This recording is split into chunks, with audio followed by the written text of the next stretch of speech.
Hey everyone, it's Tim from Your Six Tech. Today in this video, I'm going to show you how to find out when your PlayStation Plus subscription ends using the PS app on your iPhone.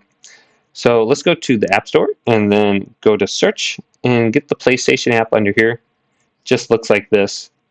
Now open it up and sign in with your email address and password associated to your PlayStation 5 account. Then on the way bottom, tap the little icons and go to the PlayStation Store. Then in the upper right, next to the heart, there's going to be three little lines. Select that. Then we can go to subscription management. And under here, we can see the expiration date now. It says my plan ends 1/7 of 2025. Now, if you don't see an expiration date, well, this is because you have auto renew turned on. And you want to go to where it says cancel subscription. And then tap that and go to confirm cancellation. And go to a different reason, whatever reason you have, and go to cancel subscription.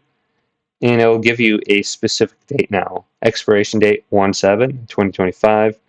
So if you accidentally tap reactivate subscription, it's going to just automatically assume that you want to go ahead and buy that again. So just make sure you have an expiration date and you should be good to go, and your credit card will not be getting charged in the future.